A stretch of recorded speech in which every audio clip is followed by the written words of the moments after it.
Hello दोस्तों, welcome back to our channel the unknown fact में। सबसे पहले आप लोगों को रिपब्लिक डे की हार्दिक बधाई हो। आज का जो वीडियो होने वाला है वो सिर्फ बेस्ड इन इंडिया पर होगा।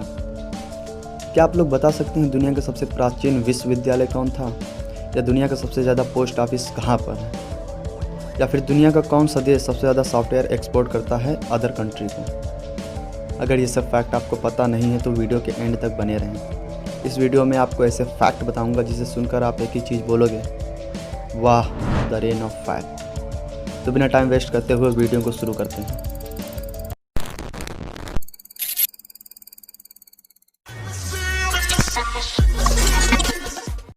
Fact number 1, the invention of पाई।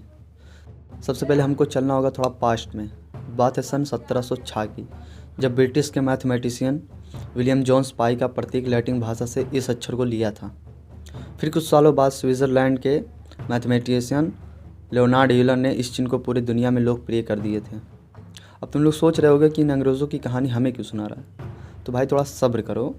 इन दो मैथमेटिशियनों ने पाई से दुनिया को परिचित कराया, लेकिन इसका मान 3.14 है वो 5वीं शताब्दी में आर्यभट्ट ने ही की थी। Fact number 2, the invention of chess. क्या आपको पता है शतरंज का आविष्कार कहाँ हुआ था? मैं बताता हूँ। शतरंज का आविष्कार जबलपुर में हुआ था।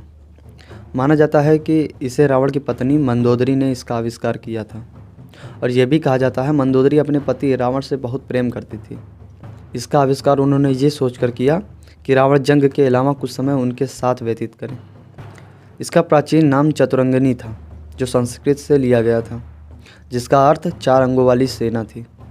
चतुरंग उस काल में बहुत प्रचलन में था, लेकिन 6वीं शताब्दी में फारसियों के चलते इस खेल को शतरंज कहा जाने लगा। शतरंज ईरानियों के ज़रिए यूरोप में पहुंचा, तब से उसका नाम चेस पड़ गया। Fact number 3, India's oldest university. Takshashila विश्वविद्यालय भारत का सबसे प्राचीन यूनिवर्सिटी माना जाता है, जिसकी स्थापना लगभग 1000 BC में हुआ था। और अगर आप लोग BC यानी ईसा पूर्व मालूम नहीं है तो आप लोग आई बटन या डिस्क्रिप्शन में वीडियो मिल जाएगा, जाकर देख सकते हैं। इस विद्यालय में हिंदू धर्म और बौद्धिक धर्म दोनों का शिक्षा केंद्र था। इस समय यह विद्यालय पाकिस्तान के रावलपिंडी ज़िला पंजाब में मौजूद है, जो इस्लामाबाद और रावलपिंडी के लगभग 32 किलोमीटर दूर है। 2010 की एक रिपोर्ट के अनुसार विश्व विरासत फंड के अनुसार इसे उन 12 स्थलों में शामिल किया गया था जो लगभग क्षति होने के कगार पर हैं। और इस रिपोर्ट के अनुसार उन 12 स्थलों की क्षति होने के कारण भी बताया गया था, जैसे सही तरह से देख रेख ना होना, पॉपुलेशन का प्रेशर, लूटपाट, युद्ध आदि इसका कारण बताया गया था। प्राचीन तक्षशिला के खंडहरों को खोज निकालने का प्रयास सबसे पहले जनरल कनिंघम ने किया था, लेकिन ठोस काम 1912 ईस्वी के बाद भारतीय पुरातत्व विभाग की ओर से सर जॉन मार्शल ने की। Fact number 4, which country has the most post office. दुनिया की सबसे ज़्यादा जनगणना चाइना की है, लेकिन फिर भी दुनिया की सबसे ज़्यादा पोस्ट ऑफिस इंडिया में है। इंडिया में लगभग 1,55,618 पोस्ट ऑफिस हैं, और इसकी शुरुआत 1 अक्टूबर 1854 में की गई थी। Fact number 5, the yoga which country. Yoga बहुत पुरानी परंपरा है जो हज़ारों सालों से चली आ रही है। ऐसा माना जाता है जब से सभ्यता शुरू हुई तब से योगा की परंपरा भी शुरू हुई। मतलब प्राचीन धर्मों के जन्म लेने से पहले ही योगा की परंपरा थी, जिसको आज पूरी दुनिया में इसका ट्रेंड हो गया है।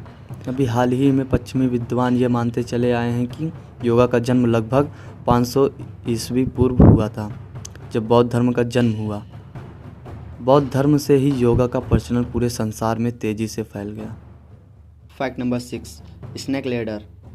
अभी आप इमेजिन करो आपकी कुहरी 98 तक पहुँच गई है, बस 2 अंक आ जाएं आप जीत जाएंगे। लेकिन 99 पर एक बड़ा सा सांप आपका इंतज़ार कर रहा है, जो तुम्हें सबसे नीचे ढकेल देगा।